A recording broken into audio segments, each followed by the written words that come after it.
He was seconds away from an Olympic medal. Then he turned his boat away from it. It was the 1988 Olympic Games in Seoul, South Korea. The sailing waters were rough that day. The wind shifted hard. Waves broke over the hulls. Larry Lemieux, a Canadian sailor, was racing in the Finn class. It was the fifth race of the series and he was winning.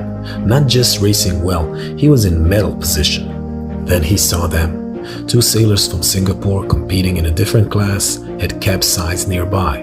Their boat had flipped in the rough water. They were in the water, injured, fighting to stay above the surface. No one else was close enough to reach them in time. So Lemieux had a choice. He could keep racing and protect his chance at Olympic glory, something he had worked toward his entire life, or turn back into the same rough waters, risk everything and say goodbye to his lifelong dream of an Olympic medal. He turned back. He fought the waves to reach them. One sailor, then the other. He pulled them from the water, holding them against the swell until they could breathe, until they were safe. It cost him precious racing time. He gave it up without hesitation.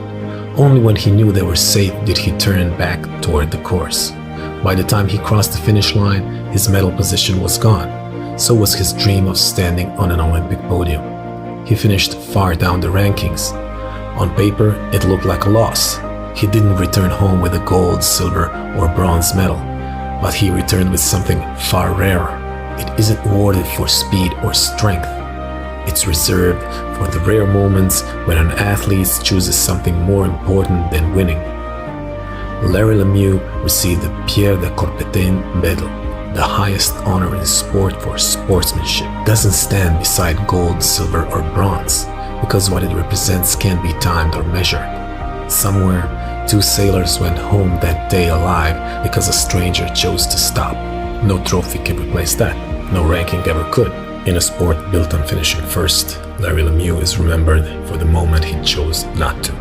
Would you have done the same? He was seconds away from an Olympic medal. Then he turned his boat away from it. It was the 1988 Olympic Games in Seoul, South Korea. The sailing waters were rough that day. The wind shifted hard. Waves broke over the hulls.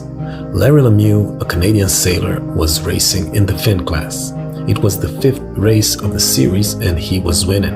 Not just racing well, he was in medal position. Then he saw them. Two sailors from Singapore competing in a different class had capsized nearby. Their boat had flipped in the rough water.